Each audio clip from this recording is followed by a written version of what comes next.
Alright folks, grab your snacks, it's story time. The anime kicks off in a royal chamber where we meet our genius protagonist Prince Wayne, a 16-year-old ruler of the Natra Kingdom. Sitting beside him is Ninam, his white-haired advisor and bodyguard, also known as the only person actually keeping the kingdom functional. In front of them, 4 high-ranking officials nervously deliver some totally great news. The Emperor of the Empire has died. Of course that means every neighboring kingdom is about to go full Game of Thrones, fighting for the empty throne, but Wayne, he couldn't care less. While the officials panic about political chaos, he just shrugs it off and tells them to worry about nature's own problems. The officials, naturally, mistake this for wisdom instead of apathy, and walk away thinking their young prince is a visionary leader destined for greatness. And then, the door closes, and we meet the real Wayne. He immediately yells out in frustration, declaring he wants to sell his entire kingdom. Yes, you heard that right. The man's dream isn't glory or conquest, it's retirement. We then get a look at Natra itself, and wow, no wonder he wants out. The place is practically the continent's icebox, buried under endless winter with just a blink-and-you-miss-it spring. The land's barren, the mountains are rocky, and the soil's about as fertile as sandpaper. To top it off, the whole population barely hits 500. Basically, Wayne's trying to rule a frozen rock with no money, no resources, and no hope. Ninam, ever the responsible one, tells him to stop bitching around and act like a ruler. But Wayne just grumbles that he's only trying to make the kingdom look valuable enough to sell before running off to live a peaceful life. Truly, a king with priorities. Then his little sister, Felania, bursts in cheerful as ever to tell him their father's feeling better, and she wants to take him outside for some fresh air. Wayne immediately shuts her down, reminding her that the neighboring Marden kingdom is itching to attack them. A map pops up showing both kingdoms, and Wayne gives us the history lesson. Marden used to be friendly until they discovered gold, got rich, and immediately turned into corrupt expansionists. Classic. Now, Natra can't even afford to hire elite soldiers, just regular troops with big hearts and tiny wallets. Felania insists those troops would gladly fight to the death for Wayne, but he's too busy calculating war expenses to feel touched. When she grabs his hand and wishes him victory anyway, guilt finally kicks in. So, reluctantly, Wayne decides to lead his army to battle, though his real plan is to fight just enough to negotiate peace later and save money. Cut to the battlefield, a harsh, rocky desert where Wayne's 6,000 troops stand against Mardan's 7,000. Not exactly great odds. Wayne delivers a short speech, trying to pump up his soldiers, and somehow, it works. The troops go from nervous wrecks to fired-up warriors. Meanwhile, the Marden general gives his own pep talk, and soon, the two sides clash. Wayne's strategy is simple: hold the line, then counterattack. As expected, Marden's forces rush the center, but shockingly, Wayne's troops actually hold their ground and start pushing back. Turns out, his earlier decision to send them for Empire-style training, which he did half-heartedly, is paying off big time. For a moment, it looks like Natra might actually win. But then, reality hits their inexperience shows, morale drops, and Marden's troops regain the upper hand. Seeing this, Wayne's general urges him to retreat, and Wayne immediately agrees. After all, dying isn't exactly profitable. Unfortunately, the Marden general overhears that the prince himself is on the field and decides this is his big chance to end the war fast. He personally leads a charge to take Wayne's head. But Wayne's not as clueless as he looks. He'd already guessed the enemy would try something like this and set up an ambush. Marden's general clearly don't watch anime, because you never charge a narrow canyon, there is always an ambush. Sure there is. From the cliffs above, Ninam commands a squad of archers, raining arrows down on the unsuspecting Marden troops. The enemy general is hit, and chaos erupts in their ranks. Ninam then personally charges in to finish the fight, offering the wounded Marden general a chance to surrender. You can see he is shitting his pants, but still, he refuses, so she ends things the old-fashioned way, with a clean beheading. And with that, Natra had actually won the war. Yeah, the kingdom that was broke, cold, and half-populated somehow came out on top. The next morning, Wayne and Ninam meet with the generals and royal officials to talk next steps. Naturally, Wayne doesn't feel like doing anything. He groans that his troops are exhausted, his head hurts, and all this victory stuff sounds like extra work for his lazy peach. But since he can't exactly admit that in front of everyone, he blurts out a totally absurd idea, hoping his advisors would shut him up, pack their bags and go home and he continue his life as a couch potato. Let's seize Marden's gold mine, he says. It was supposed to be a throwaway comment. Instead, they light up like it's the smartest thing anyone's ever said. Suddenly, everyone's praising him like he's a tactical genius. Poor Wayne just sits there, realizing he's trapped by his own brilliance. And, of course, the next day, they actually take the gold mine. Victory again. Wayne resigns himself to it and decides he might as well profit while he can. But just as he's starting to be hopeful about the whole situation, a miner rushes in with the worst possible news. The gold's almost gone. The mine's basically empty. Wayne freezes for a second, then that scheming little smirk appears. He decides to sell the mine back to the Marden Kingdom. You know, before they realize it's worthless. My man is genius. Ninam just sighs in moral despair, but as usual, ends up supporting his plan anyway. She does warn him though, that Marden might try to take it by force again, so they'd better reinforce defenses. And guess what? She's right. Marden soon sends a whopping 30,000 soldiers to reclaim the mine. Natra has 5,000. I am not good at math, but that's not looking very good. Still, Wayne doesn't panic. He calmly crafts a strategy built entirely around defense. His logic? Marden's massive army will drain its food, funds, and morale faster than they can win. If Natra can just hold out for a month, peace talks will come to them. Then the war over the mines begins, and against all odds, the advantage swings toward Natra.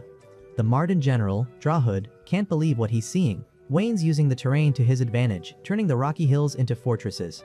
The only way Marden can attack is through a steep, narrow pass. Basically a one-way death trap. Their army gets funneled and picked apart bit by bit. Wayne even prepared for a surprise attack from the back of the mountain. He has literally carved the cliff walls so no one could climb them. And because that's not enough torture for the enemy laid, Wayne decided to add some extra seasoning, a fake escape tunnel. Naturally, Marden's troops took the bait. They charged in for their big surprise attack. Too bad the only surprise waiting for them was a few tons of collapsing dirt. He's not done yet though. Wayne also sends out night squads to burn Marden's tents and stir chaos in their camp. This sleep-tight strategy works every single time. I'm taking notes in case I ever get isekai'd. General Drawhood is furious, but Wayne? He's chilling in his tent, sipping tea, watching everything unfold exactly as planned. 2 weeks in, Natra's soldiers are still dunking on Marden's charges, winning every skirmish. Meanwhile, Marden's morale is destroyed. Wayne predicts they won't retreat, though not after spending that much money. And sure enough, General Drawhood sends his commander, Logan, to negotiate. Only, negotiate is generous. Logan shows up to threaten Wayne, demanding he abandon the mine and the real kicker, pay for all of Marden's war losses. Wayne is completely unfazed by this and smiles through the entire yap session of Logan. Then Logan makes a huge, massive, magnanimous mistake. He insults Ninam, calling her a descendant of slaves and saying Wayne doesn't deserve to stand beside someone lowborn. The air goes still. Wayne's smile doesn't fade, but you can practically see the fire in his eyes. Wayne lets him walk away, for now. Back at Marden's camp, General Drawhood's patience is gone. After 3 brutal weeks, he orders one final, all-out assault. But before it can even begin properly, a soldier stumbles into his tent carrying Logan's head. Drawhood barely has time to react before the soldier attacks, cutting down his guards. Then the helmet comes off, and surprise, it's Wayne. He'd slipped through the mountains using an old mining tunnel, bypassing the entire battlefield to strike at the heart of Marden's camp. Drawhood, stunned, realizes too late that he's been completely outplayed. Wayne looks him dead in the eye and says coldly, "That was for insulting Ninam," before finishing him off. With that, Natra claims yet another victory. Later that night, the palace back home is alive with celebration. Music, food, and endless praise for their genius. Prints fill the halls. Wayne sits among the cheering officials, smiling like a hero, even though deep down he's probably just wondering how to sell this new country before it turns into more paperwork. Right after the grand celebration, Ninam pulls Wayne aside for a private talk. Not the one you were thinking about. She calmly reports that the Marden Kingdom's capital has just been taken over by another nation, and their king is dead. Wayne, ever the ambitious merchant prince, immediately slumps in defeat, not because of the tragedy, but because his plan to sell the gold mines to Marden just went up in flames. But before he can start whining, Ninam adds some good news. One of the miners discovered a new gold vein in the mines, enough to make up for all the war losses. Instantly, Wayne's mood does a complete 180. Business depression over, capitalism restored. Meanwhile, somewhere else, an imperial ambassador named Brandel is digging through Wayne's records and she's shocked. Apparently, Wayne used to study at the Empire's prestigious military academy, where he aced everything. Top marks, brilliant strategies, total prodigy. So why have we never heard about it? Because the Empire erased him. They literally crossed out his name from the record books. They couldn't handle the embarrassment of one of their own nobles getting outsmarted by a nobody, prince from a poor kingdom. Classy move. Time skips forward to Wayne dreaming about his old academy days. In the flashback, he and Ninam are having dinner with their friends, including a certain loud, blonde troublemaker named Lo, the kind of girl who mistakes detention for a challenge. She's always dragging people into her reckless antics, from busting smugglers to picking fights with bandits. Wayne, of course, tries to give her the classic, "The hell is wrong with you" lecture, and she, of course, laughs it off. He wakes up in his study, a little nostalgic, a little confused. He tells Ninam about his dream, and they both wonder how their chaotic old friend is doing. Well, they're about to find out. Because that very day, the imperial princess herself is visiting the Nathara kingdom, supposedly to discuss a political alliance. The empire's in chaos, with its princes tearing each other apart for the empty throne, so it makes sense they'd want allies. But Ninam finds it strange, instead of a prince, they're sending the princess. Soon, the royal entourage arrives. The palace gates open, and Wayne, Ninam, and Felania formally welcome the imperial princess, who's wearing a veil that hides half her face. The imperial advisor steps forward and delivers a bombshell. They're here to propose an engagement between the princess and Prince Wayne. The entire room freezes. Wayne's brain blue screens. But before he can say a word, the princess removes her veil, and boom, it's Lo, his old academy friend. Cut to Wayne back in his study, pacing like a man who just stepped on a landmine. He's convinced it's a trap. There's no way this reckless girl he once knew is now an imperial princess. She used to claim she was just the daughter of some minor noble. Now she's offering an engagement? Something's definitely off. Later that evening, Wayne and Lo sit down for dinner. He tries to casually probe for her true intentions. Lo just smiles sweetly and says she's impressed by his genius in defeating Martin, though Wayne can tell she's full of it. Still, he senses she can't speak freely here, so he tells her he'll send her a gift. Later, warm winter clothes for nature's cold nights. When the gift arrives, Lo opens the massive chests in her room and out pop Wayne and Ninam. Because, of course, the gift was the friends we made along the way. The second they're alone, all the royal formality disappears, and they slip right back into their old academy banter. Lo's thrilled to see them again, cracking jokes and reminiscing until the laughter fades and she orders Brandel to guard the door. Then she drops the real reason for her visit. She wants Wayne's help overthrowing her three brothers so she can seize the throne herself. Yeah, same old Lo, still coming up with world-shaking plans like it's a fun weekend project. Wayne is instantly skeptical. He points out that Natra going up against the Empire is basically suicide. But Lo insists the Empire is weak right now, divided by infighting, ripe for the taking. She says she's sick of watching her brothers ruin the country and wants to take the throne to fix it herself. Nobody in the Empire supports her, so she's turning to the only people she trusts, Wayne and Ninam. Wayne admits it's an interesting idea, in the same way lighting yourself on fire is interesting. But he's got a kingdom to run and can't afford to paint a giant target on his back. He politely refuses, and he and Ninam excuse themselves. Of course, knowing Lo, that's not the end of it. As they leave, you can tell she's already plotting her next move to drag him into her mess. Meanwhile, elsewhere in the palace, Felania's bodyguard, Nanaki, approaches Wayne and Ninam, worried about her princess. She says Felania's been acting strange lately. Ninam decides to check on her, and when she does, she finds Felania looking tense, upset, and definitely hiding something. Felania finally opens up to Ninam, confessing that ever since her brother Wayne took over running the kingdom, she's been feeling, well, kind of left behind. And now that Wayne might actually get married? Yeah, that fear's just doubled. But Ninam, being the ever-loyal voice of reason, reassures her that Wayne's feelings won't change just because he gets hitched. According to her, Felania will always be precious to him, basically untouchable in his heart. That seems to comfort Felania a little, until she flips the topic and asks Ninam what she thinks about Wayne's possible engagement. Because, honestly, she's convinced the most perfect partner for her brother would be Ninam herself. She even admits she's been secretly rooting for those two to end up together. But Ninam? She's way too self-aware for that kind of fantasy. She says someone like her, born from a slave clan, doesn't deserve to stand beside a royal prince. Still, she's content just being near him, calling herself the heart of his heart, always under his protection.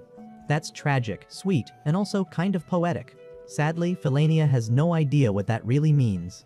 Sensing the conversation's getting a little too emotional, Ninam quickly changes gears, pointing out that Felania's grades have been slipping lately. She suggests study sessions with Wayne. And, of course, Felania's face lights up like a kid at a festival. Later that evening, the story shifts to a hot spring. Because of course it does, we are watching an anime. We've got Lo, Ninam, and Brandel relaxing together, chatting about the past.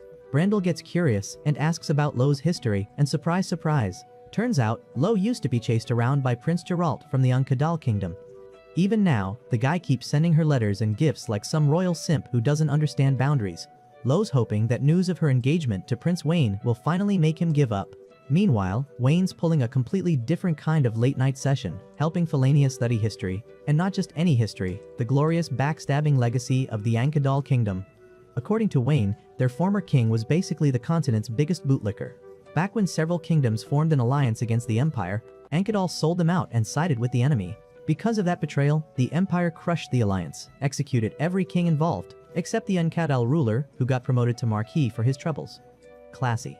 Wayne continues, saying the current prince of Ankadal, Geralt, takes after his dear old disgusting loser dad. He's described as cheap, despotic, and utterly hopeless when it comes to military matters. And just as Wayne's wrapping up this little history roast, a soldier rushes in, reporting that illegal weapons have been found smuggled into the kingdom. The designs are new, definitely not made in Natra. Wayne immediately suspects this ties back to Lo's grand plan. We cut to Lo. She is lost in thought, reminiscing about her academy days. Back then, even without knowing she was an imperial princess, Wayne could always see through her problems. Lo always wanted to achieve something big, but her family constantly held her back because, you know, she's a woman. She was sick of it. Wayne once told her to fight that mindset, to challenge those old rotten traditions and prove her worth. Lo had smiled and asked if he'd help her when the time came. Wayne agreed, kind of reluctantly, but he did agree. Fast forward to the next morning. Sunlight streaming through Lo's window when Brandel barges in, announcing that Wayne has invited her for tea.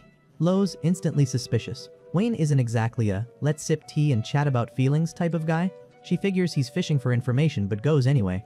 During tea, Lo casually says she'll be returning to the Empire since she failed to convince him to join her coup. But Wayne's not buying that for a second. He sees right through her act. He knows that with the three imperial princes fighting each other, rebellions from the occupied kingdoms are inevitable, and that Lo's real goal in coming to Natra was to stop those rebellions before they explode. Wayne connects the dots. Those contraband weapons weren't random. Lo had purchased them from the West to prepare for counter-rebellion operations. But the twist? The same arms dealers also sold equal stockpiles to each of the three princes, meaning their powers perfectly balanced, which means the Empire's civil war could drag on forever. That would give the subjugated kingdoms a chance to break free. Lo admits that's exactly what she'd warned her brothers about, but, of course, they ignored her. After all, she's just the incompetent little sister. That's why she's now desperate to prove herself by joining the power struggle for the throne. Wayne also realizes another reason. Lo came to Natra. It borders the Ankadal kingdom, one of the regions likely to rebel.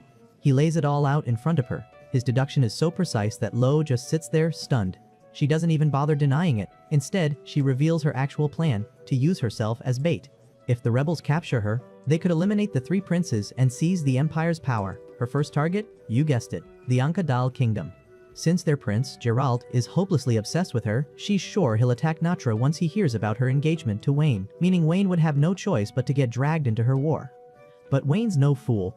He's already sent a letter to the Ankadal kingdom himself, announcing that the imperial princess will be passing through Natra and heading there next. His goal? To avoid war altogether.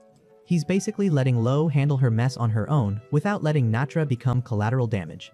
Lo smirks, confident that Geralt will still take the bait and attack Natra for her anyway. And right on cue, Ninam bursts into the room, completely panicked. She announces that Geralt, yes, the Prince of Ankadal himself, has just arrived at the palace and is demanding to see Wayne. Wayne rushes with Ninam to meet Prince Geralt, who, as it turns out, showed up personally at the Natra Kingdom just to pick up Lo. Apparently, the guy couldn't wait anymore. He even read Wayne's letter and decided, why wait for an invitation when you can barge in like a royal headache? Geralt demands to see Lo right away, but Wayne, ever the polite host, suggests he rest first. He promises a grand banquet to properly welcome both Geralt and Lo. The arrogant prince agrees immediately, clearly pleased with himself, while Wayne forces a diplomatic smile and probably questions all his life choices. The moment Geralt leaves, Wayne looks like he's about to lose it. He did not expect this guy to show up alone, without guards or tact. Ninam's already furious. Not only is Geralt acting like a jerk, but he's also completely disrespecting Wayne in his own palace. Wayne calmly tells her to chill out. Literally has her sit on his lap just to keep her temper down, and starts thinking of a plan. He realizes that Lo's probably trying to pit Natra and Ankadal against each other, but if she thinks he's going to play along, she's got another thing coming. Wayne decides to flip the game. Instead of falling for Lo's trap, he'll unite her with Geralt, maybe even get them married if that's what it takes. If Lo becomes Geralt's wife, she could influence him to stop his father's rebellion against the Empire. It's a crazy plan, but this is Wayne. Chaos is his comfort zone. Meanwhile, Lo's already figured out Wayne's intentions behind the upcoming banquet. She knows he's trying to manipulate her situation, but she's not exactly planning to let him win either. In fact, she's confident she can drag Wayne into her imperial mess one way or another. Cut to the grand dinner. The atmosphere is tense but formal. Wayne puts on his best fake smile and starts praising Geralt like he's the greatest man alive, like I do to please my teachers for grades. Then Wayne suggests that Geralt and Lo officially announce their marriage. Geralt, naturally, eats it up, chest puffed out like a proud peacock. But Lo? She just smiles sweetly and says she'll make the announcement if Wayne agrees to come with her to the Empire. A not-so-subtle attempt to pull him into her chaos. Geralt, slightly drunk and picking up on their chemistry, suddenly gets suspicious. He asks how the two know each other. Wayne calmly replies that Lo was a classmate from the military academy. Geralt, curious and competitive, presses further, asking what Wayne was like back then. Wayne humbly says he spent his time studying swordsmanship, just a simple student, nothing special. That modest answer somehow triggers Geralt's ego, and in his drunken pride, he challenges Wayne to a duel. Because, of course, that's what you do at a diplomatic dinner. Wayne, however, isn't scared of losing. He's scared of winning. If he beats Geralt, the prince's pride will be shattered and diplomacy will go down the drain. So he plans to make it a draw. Make Geralt look good while still saving face himself. The duel begins. Wayne carefully measures every move, matching Geralt's clumsy swings. His plan's perfect. Both of them get tired, both drop their swords at the same time, instant draw, everyone's happy. Except, fate has other plans. Right at the end, Geralt manages to trip over his own feet, yes, really, making it look like Wayne won. Wayne panics, drops his sword on purpose, trying to make it seem like a tie again. But Geralt, humiliated, suddenly lunges at him. Now Wayne's in a bind. If he actually fights back and Geralt gets hurt, it'll look bad for Natura. If he doesn't, he'll look weak. So he fakes a dodge, pretending it's an accident to protect Geralt's dignity. Too bad Geralt doesn't stop there. He keeps swinging wildly until... crash. He breaks through the balcony doors and falls right off the palace balcony. The whole room freezes. Everyone rushes to the railing in shock. Ninam immediately jumps down to check on him, only to confirm the worst. Geralt's dead. News of his death travels fast. Back in Ankadal, King Greenwich hears that Geralt's guards have been detained by Natura, and he instantly assumes foul play. To him, there's no doubt, Wayne and Lo must have been behind his son's death. Meanwhile, back in Natura, Wayne and Ninam are in full panic mode. Every plan they made just collapsed, literally. And now they're staring down the possibility of war with Ankadal. Then Lo shows up, calm as ever, saying she's giving up on taking the imperial throne. Instead, she wants to focus on stopping the rebellion, and she needs Wayne's help. Wayne, at his wit's end, reluctantly agrees. Together, they come up with a new plan, defeat Ankadal without triggering a full-scale war, just enough to make them admit the rebellion and back down. A few days later, Wayne personally travels to the Ankadal palace with only 4 bodyguards and Geralt's body. Bold move. King Greenwich is shocked to see him but also furious, demanding answers. Wayne calmly asks to speak in private, then drops the bombshell. He knows about Greenwich's plan to rebel, and Lo knows too. The king's rage immediately turns to fear. Wayne assures him he doesn't need to panic. After all, Geralt's already dead. That's when Greenwich realizes what Wayne's implying. Wayne's offering him a way out. Wayne suggests a cover story, blame everything on Geralt. Make him the scapegoat.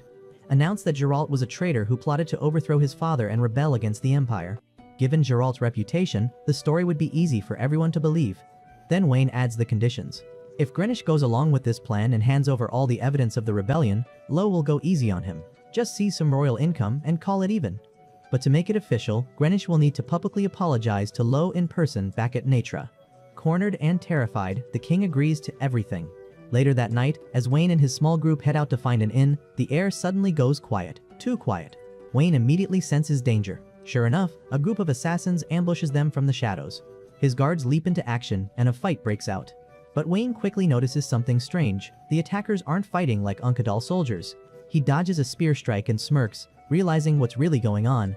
The ambushers aren't sent by Greenwich at all, they're spies from the west. He tells his attacker exactly that, predicting that the West orchestrated the whole rebellion and used Greenwich as a pawn, and now they're cleaning up loose ends. The spear-wielding assassin looks shocked that Wayne figured it out so fast, but still keeps attacking. Too bad for him.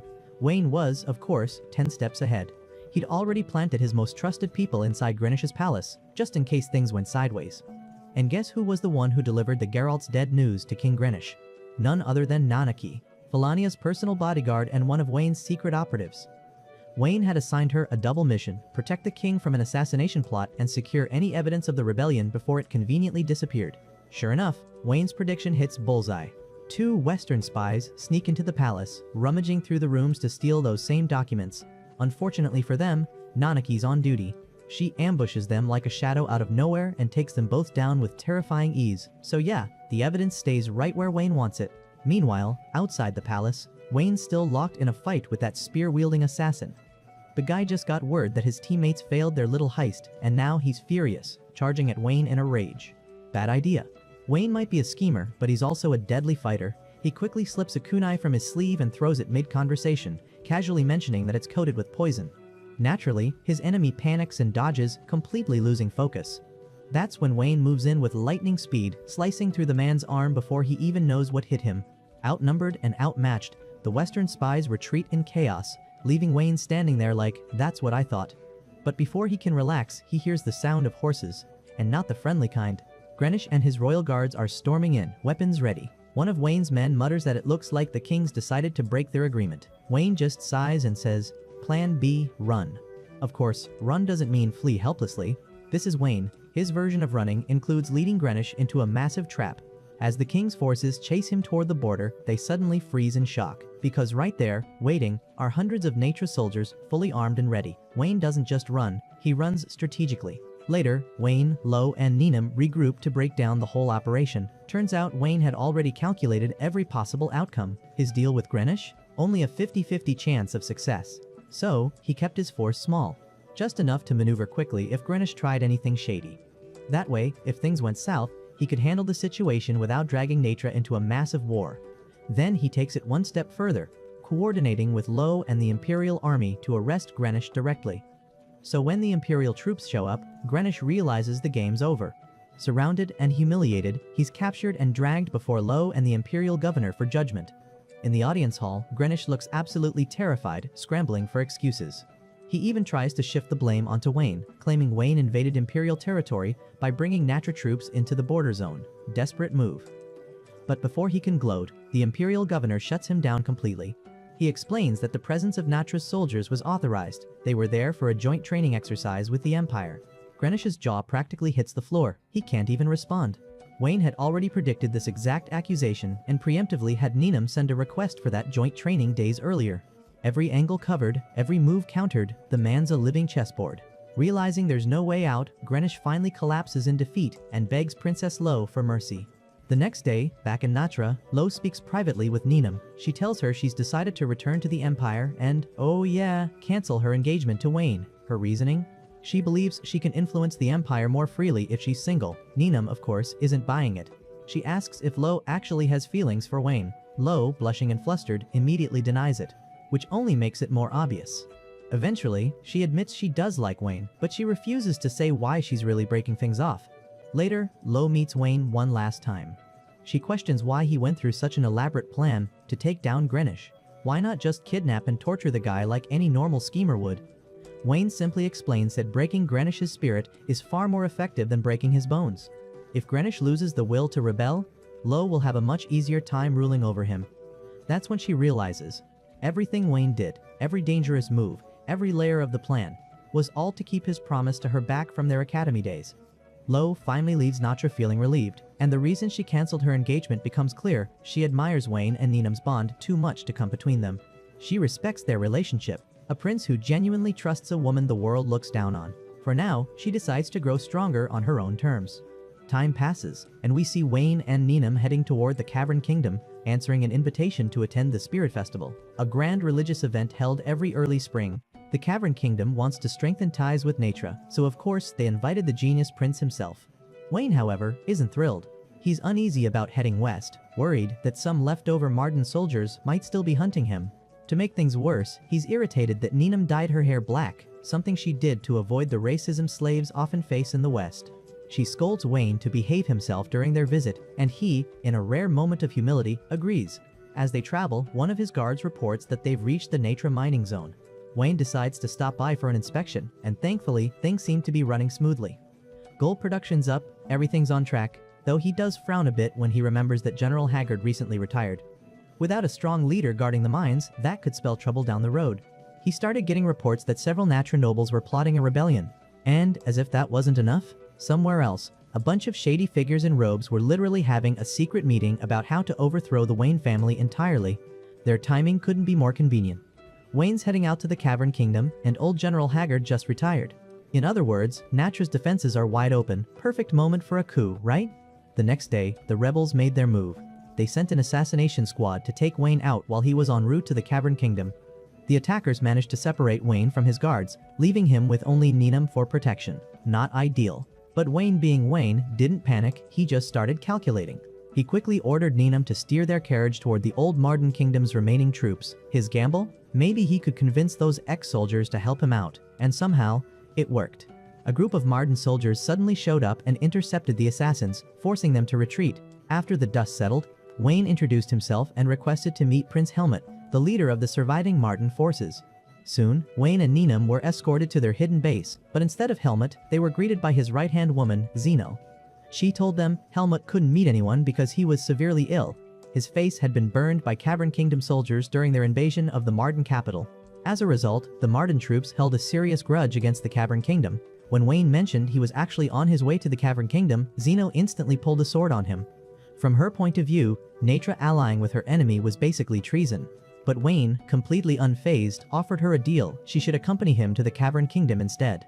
He suspected the same people who tried to assassinate him were connected to the Cavern Kingdom somehow. If he was right, he'd form an alliance with the Marden army. Plus, he told her there was going to be a major gathering of influential people there, a group called the Sacred Elite. It could be her golden ticket to finding powerful allies for Marden. After a brief moment of hesitation, Zeno agreed. Time skip. Wayne finally arrives in the Cavern Kingdom. He orders Ninam and Zeno to gather intel while he and his guards go meet the king, Ortolas. On his way though, Wayne runs into one of the Cavern generals, a real piece of work, who calls him a scumbag prince right to his face. Wayne just ignores the insult because, frankly, he's used to worse. What does catch his attention though are the wounds on the general's soldiers, scars that match exactly where one of the assassins from yesterday had been injured. That's when Wayne quietly warns his guards to stay alert. Meanwhile, Zeno and Ninam are doing their own investigation in town. Suddenly, Zeno spots someone stepping off a carriage and immediately goes berserk, ready to kill him on the spot. Ninam barely stops her in time. Turns out, that man is Hanayome, a former Marden commander who betrayed his kingdom, allowing the Cavern army to take over their capital. Ninam understands Zeno's rage, but tells her to keep her emotions in check and plan her revenge wisely. Back at the palace, Wayne finally meets King Ortolas, who greets him with fake warmth and suspiciously polite smiles. Wayne can already tell the guy's hiding something. Then, Ortolas invites him to meet the Sacred Elite, the group of religious and political elites who basically run the Western nations behind the scenes. Apparently, Ortolas wants Wayne to join their ranks since he's descended from one of Levedia's ancient followers. Later, Wayne discusses the offer with Ninam. He admits he'll probably accept it, not because he's suddenly religious, but because it'll help him build connections in the West. Because let's be real, networking is just war with better wine. The next day, Wayne and Zeno meet one of the Sacred Elite members, Lady Kotomelia. At first, everything seems cordial, until she lays down her condition for Wayne's membership. The Natra Kingdom must completely wipe out the remaining Marden army. Yeah, that army, the same one Zeno belongs to. Zeno's hand instantly goes to her sword, but Wayne stops her. He calmly says he'll think about it first. The classic, let me manipulate you later, move. Elsewhere, Ninam continues her own spying. She secretly observes a meeting between General Lever and Hanayome, and by reading their lips, she realizes they're plotting a rebellion back in Natra. Meanwhile, the camera cuts to that Western spy we saw back during the Ankadal incident. Yeah, he's still alive, and surprise, he's working with Kotomelia now. The two of them seem to be waiting for Wayne's next move, like it's the season finale of their favorite drama. The next day, back in Natra, little Felania is in her lesson learning about King Ortolas. Her teacher explains that Ortolas isn't just some local monarch, he's also one of the highest-ranking members of the Sacred Elite in the Levitian religion. The bad news? Cavern Kingdom's politics are a mess. Only nobles from royal bloodlines can become officials, and they're ridiculously racist toward commoners and slaves. In fact, it's tradition for some of them to literally slaughter slaves to prove their purity. Yeah, charming place. No wonder Felania looks horrified. Night falls, and Wayne holds a secret strategy meeting with Ninam and his guards. Ninam reports that General Levert and Hanayome are plotting to assassinate him soon, probably attacking the mansion where he's staying. Wayne calmly says he understands Levert's motives, but Ortolas's are much more dangerous. According to Wayne, Ortolas is after Natra's gold mines. The Cavern Kingdom's faith in him is slipping, and he's desperate to regain influence among the Sacred Elite. The problem for him is that Natra recently took control of the Marden gold mines, the very thing Ortolas wants. So, of course, he's furious. and naturally, Wayne's name ends up on the hit list. Later that night, Zeno visits Wayne privately. She tells him she wants to meet Ortolas face-to-face the next day, and judging by her tone, she's not going there to talk about peace. Zeno seemed to be losing hope. Everyone in the Cavern Kingdom hated the Marden people and wanted their kingdom erased from history. Wayne, ever the realist, started to suspect that Zeno might be planning to assassinate King Ortolas herself, but she quickly clarified, she wasn't after blood, at least not yet. She only wanted to earn Ortolas' trust and form an alliance between Marden and Natra. Wayne agreed, on one condition, she must promise not to kill Ortolas. He even lectured her, saying that brandishing a sword during a discussion is the act of a savage. Yeah, ironic words, considering what he's about to do next. The next day, the long-awaited meeting between Wayne and King Ortolas finally began. Ortolas arrived with none other than Halinui, the traitor who sold out the Marden kingdom. The king seemed overjoyed to see Wayne so highly regarded by the sacred elite. In fact, he was so impressed that he proposed something wild, marrying Wayne to his own daughter. But just when you think this man couldn't be any worse, he admits that he doesn't even acknowledge his daughter anymore. Apparently, she wasn't intelligent enough to be his child. According to Ortolas, only his clever offspring are worthy of his name. Wayne smiled politely, but inside he was absolutely disgusted. And then Ortolas said the one thing that broke Wayne's composure entirely. With the same smug smile, he requested that Wayne send slaves, like Ninam, to be sacrificed in the Cavern Kingdom's ritual slaughter tradition. Wayne stayed silent at first, letting the words hang in the air. But once Ortolas finally stopped talking, Wayne's patience snapped. He stood up, walked over, and kicked the king square in the face. Without hesitation, he drew his sword and stabbed Ortolas through the chest, killing the king on the spot. Halinui froze, horrified. Wayne turned to Zeno and gave her permission to finish unfinished business. Halinui dropped to his knees, begging for mercy, but Zeno didn't hesitate for a second. She cut him down where he stood. Afterward, Wayne set the entire meeting hall on fire. He and his team, Ninam, Zeno, and the guards, fled the Cavern Kingdom on horseback. Outside, Ninam was furious. She scolded Wayne for acting recklessly, reminding him that he had just assassinated a sacred elite and a king. That meant Natra was now at war with the entire Cavern Kingdom and its allies. But Wayne stayed quiet. Before he could answer, one of his bodyguards interrupted with news. Evidence of Halinui's betrayal had been sent out exactly as Wayne had ordered. Meanwhile, chaos erupted back in the Cavern Kingdom. Riots broke out across the capital. Commoners were burning noble estates and government buildings. Rumors spread like wildfire, claiming General Levert had assassinated King Ortolas in a coup attempt. Levert himself was completely blindsided by the rumor, wondering who would even start such a thing. But the truth soon surfaced. The evidence of Halinui and Levert's betrayal had been delivered straight to Sacred Elite member Kotomilia. Furious, she turned the narrative in Wayne's favor, ordering her followers to burn down corrupt officials' homes and throw the kingdom into further disarray. She also sent a message to Wayne. The Nacha rebel army was already waiting for him near the border. Trapped between rebellion and pursuit, Wayne needed a plan fast. He suggested taking a route through the mountains, but his guard warned that recent landslides made it impossible. Wayne thought for a moment, then smirked. Then, we'll make them think we took the mountain road. Meanwhile, General Levert was mobilizing his troops, following intel from his scouts. They reported finding discarded supplies along the main road, likely Wayne's trail. At first, Levert was confused. Why would Wayne not take the mountain route?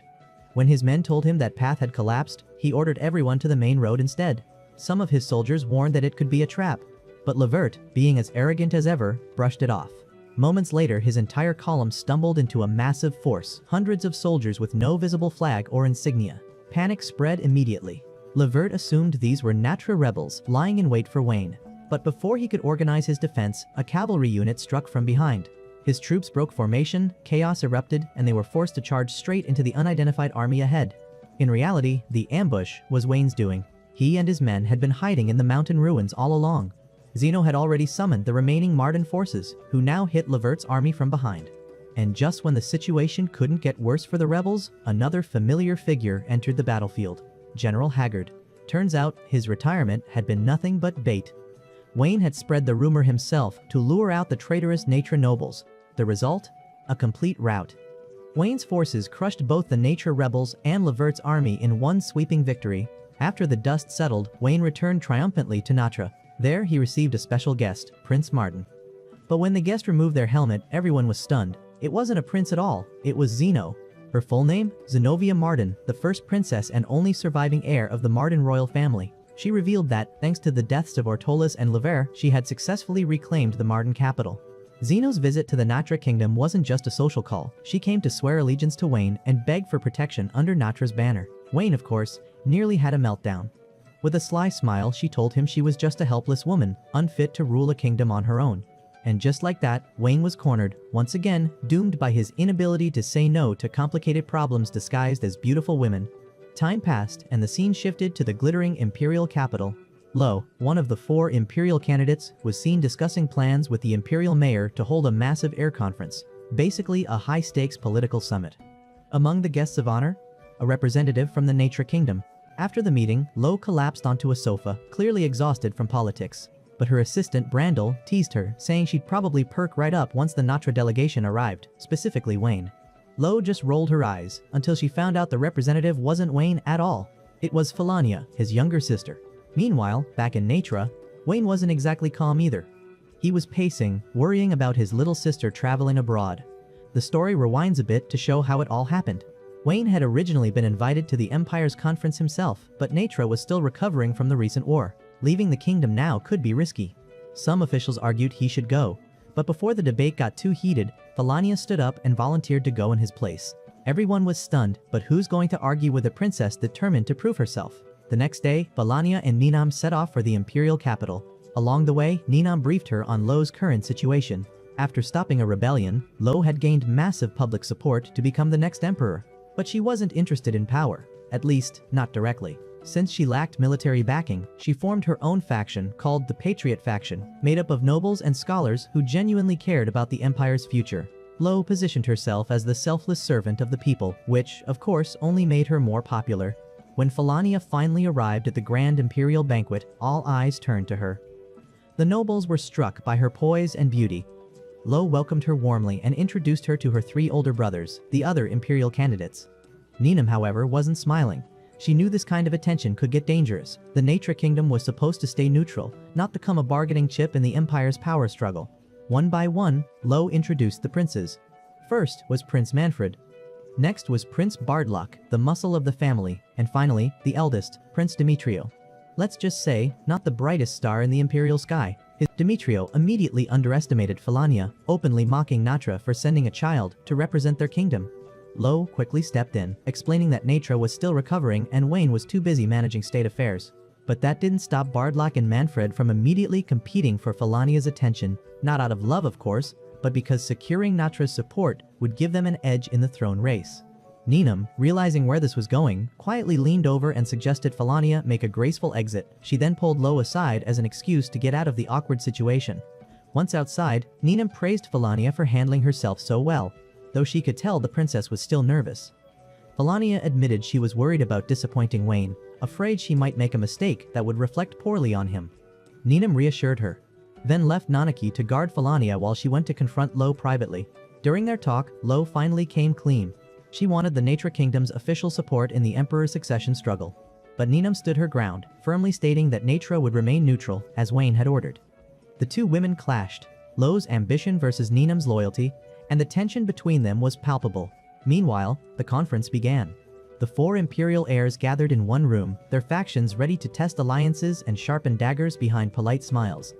The next morning, Falania toured the city with the imperial mayor and stopped by the People's Assembly, a place where representatives from every province debated imperial policy. She watched with fascination as the councilors argued passionately, realizing how much she still had to learn about leadership and diplomacy. Elsewhere, Demetrio was busy sulking. His brothers didn't respect him, his political clout was slipping, and now he couldn't stop thinking about that little princess from Natra who dared to ignore him.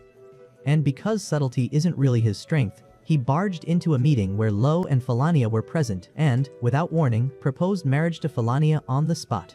The room went dead silent. Falania froze, her hands trembling, while Demetrio grinned like he'd just made the world's best business deal. He claimed their marriage would strengthen the ties between the Empire and Natra. But everyone in the room could smell the manipulation from a mile away. Falania tried to stay calm and said she needed time to think, but Demetrio pushed harder, demanding an answer immediately. Lo snapped at him, warning him not to force her, but he just waved her off, insisting that the marriage would benefit both kingdoms. His tone made it very clear that his intentions were anything but noble.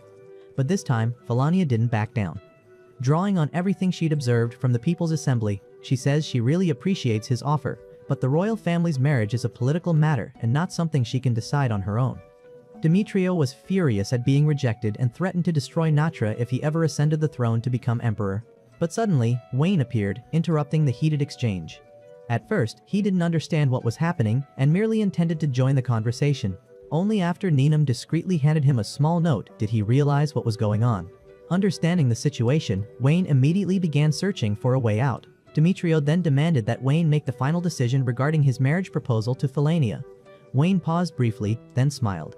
He had found a way to turn the tables. Calmly, he said he agreed to the marriage. Everyone was shocked, especially Philania.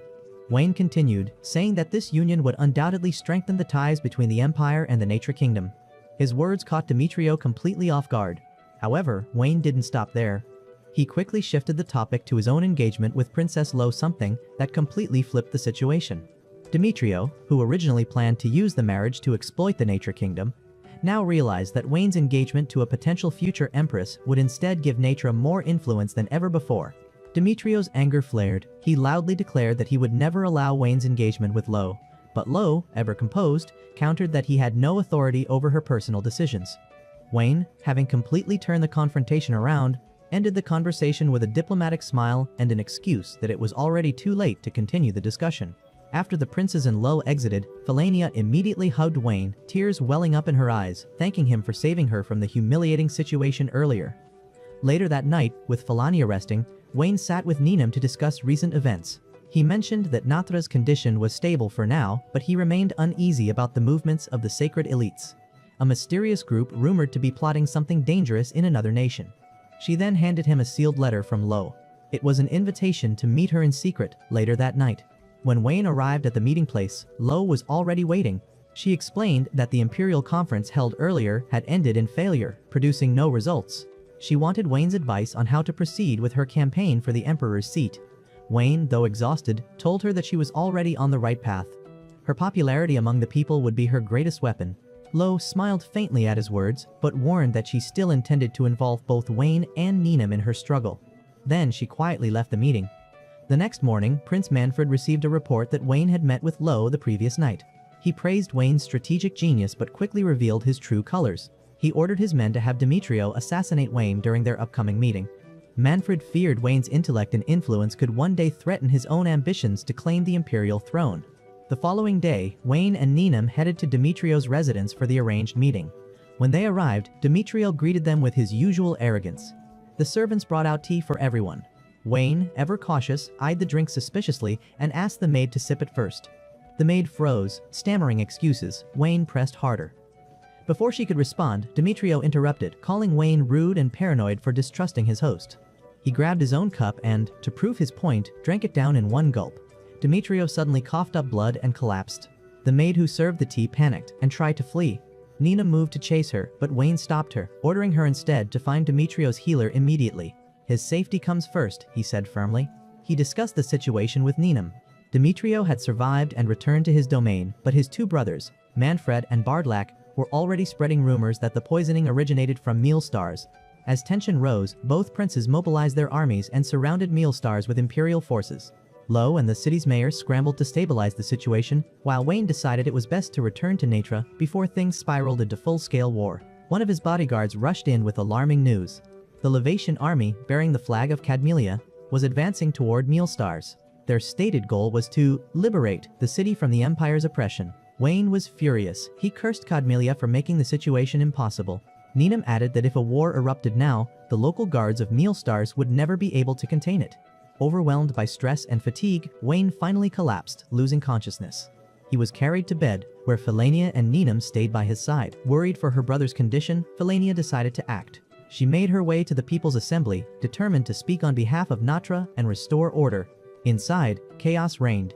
Half the assembly wanted to side with the Levitian forces. Philania stepped to the center of the room and began her speech. Her voice, though trembling at first, grew steadier with each word. She urged the assembly to unite their hearts and choose the path that would best serve the people of Mealstars. "You are merchants," she said. "You know better than anyone that peace and trust are worth more than gold."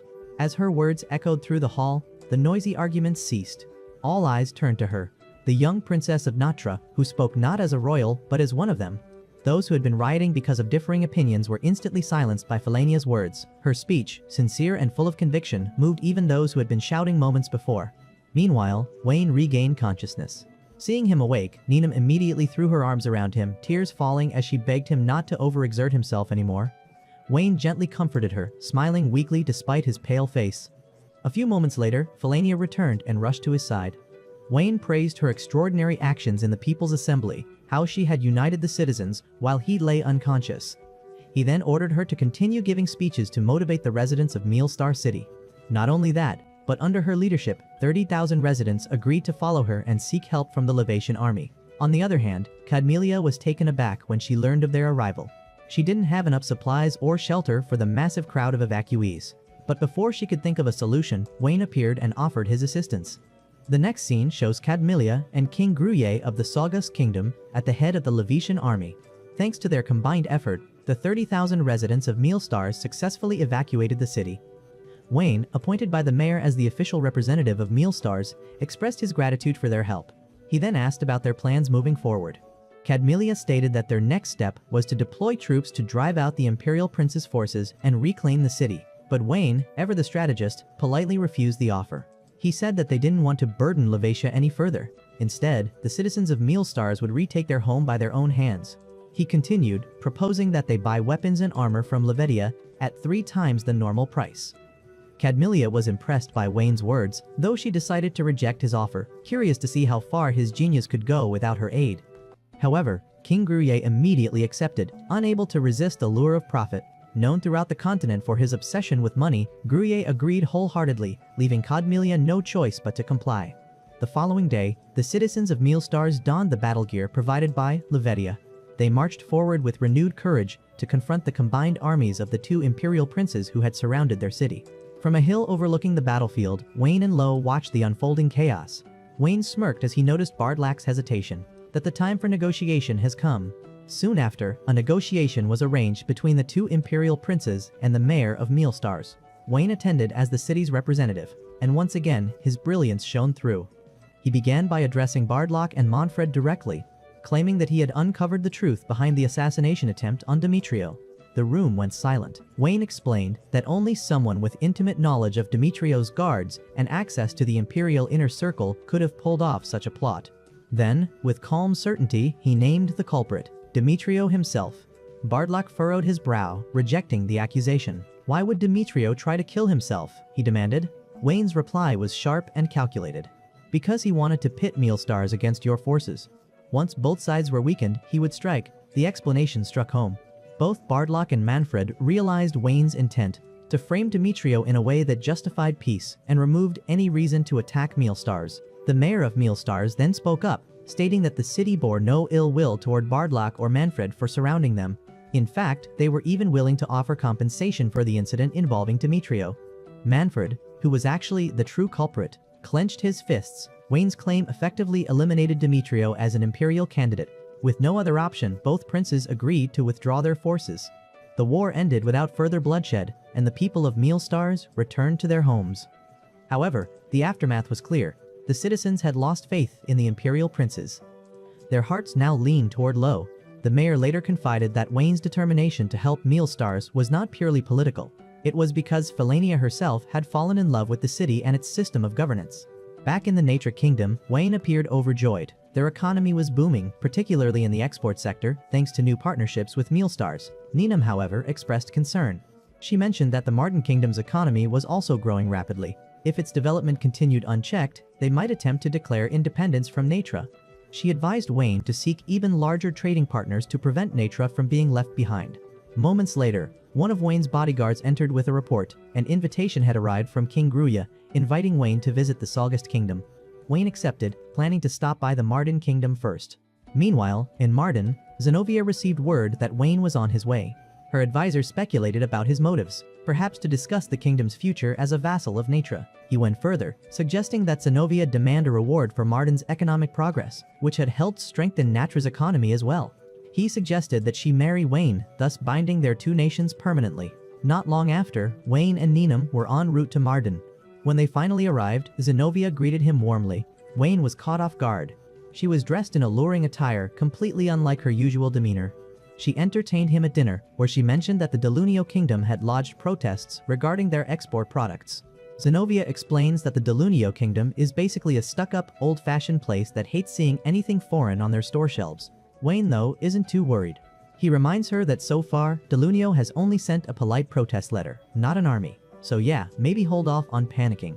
Then, with his trademark smirk, he jokes that honestly, he's been waiting for a different kind of letter. But dinner comes and goes, and, shockingly, no marriage talk. Wayne walks away annoyed, muttering to Ninam that surely she'll bring it up tomorrow during their little city tour. The next day, they meet again, but Zenobia's dressed not as the elegant ruler, but as her alter ego, Zeno, the confident military commander. Apparently, she's in serious mode today. She takes Wayne and Ninam on a tour of the city, eventually showing them a newly built bronze statue meant to symbolize peace and prosperity for her people. Wayne, ever the instigator, teases her a little, saying the Marden Kingdom seems so stable and prosperous, it might even be ready to break free from Natra. Calmly, she says, Marden will continue to grow strong within Natra's rule. That answer alone reassures Wayne, at least she's not plotting rebellion. Later, the three of them relax in a city park, where Zenobia asks why Wayne always keeps himself a bit distant from his people. His response, though calm and logical, hits her hard. It reminds her how heavy the burden of leadership truly is. She starts to doubt herself, thinking she might not be worthy of someone like him after all. Then the peace shatters when Zenobia gets word that Sergus, the Prime Minister of Delunio, has arrived. Zenobia greets him, but he insists on speaking only to Wayne. That, of course, rubs her the wrong way. Still, Wayne shows up, all calm and diplomatic. Sergus launches into his lecture, accusing Natra of selling products that go against Levitia's sacred teachings. Wayne, keeping his poker face, pretends not to know what he's talking about, and brushes off the complaint with a smile. Sergus gets furious, realizing he's not being taken seriously, and storms off, but not before dropping the classic villain line, "I won't forget this insult." The next morning, Wayne and Ninam prepare to leave for the Salgust Kingdom. Zenobia sees them off, and Wayne warns her to stay alert. Sergus clearly isn't the type to just let things go. A short while later, they arrive at Biska, the Salgust capital, a gorgeous port city with ocean views straight out of a travel ad. King Gruyer personally welcomes them and invites Wayne to a grand banquet.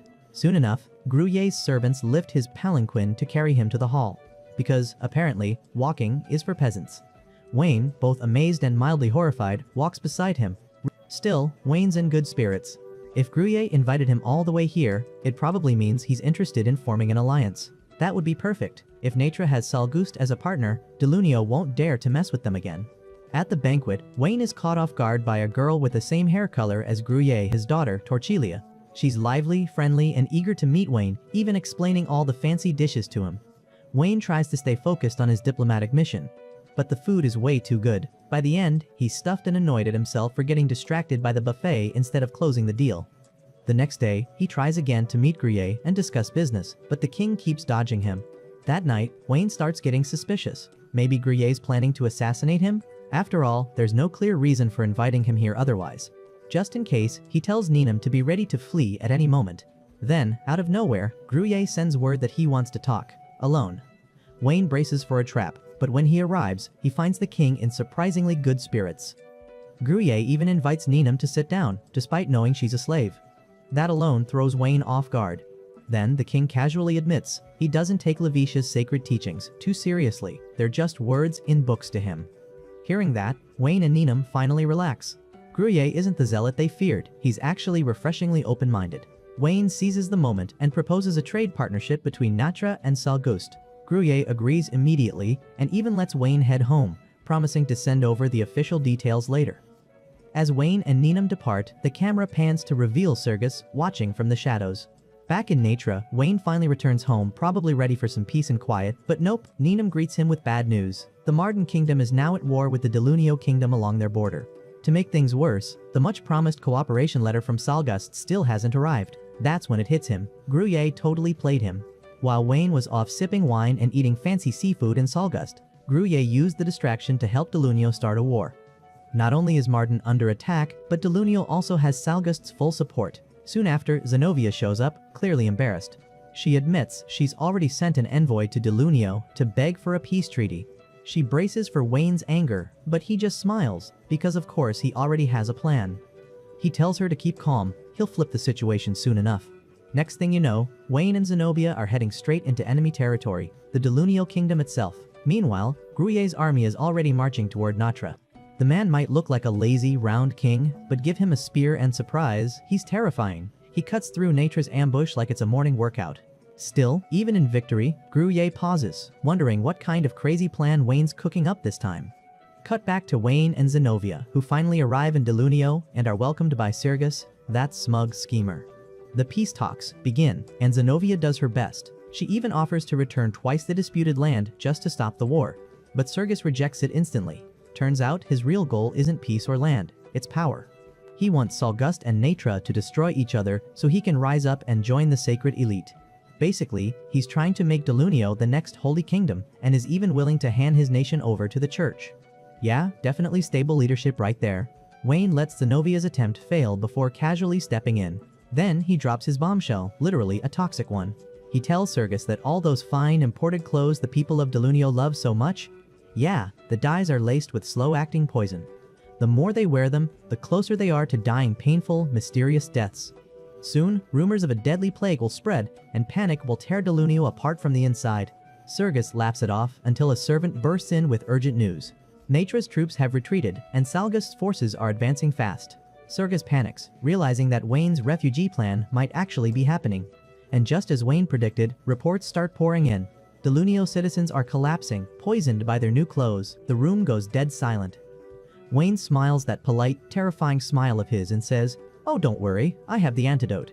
He then admits that Natra's army only retreated to make this entire lie look real. Sergus, completely cornered and mentally destroyed, finally cracks.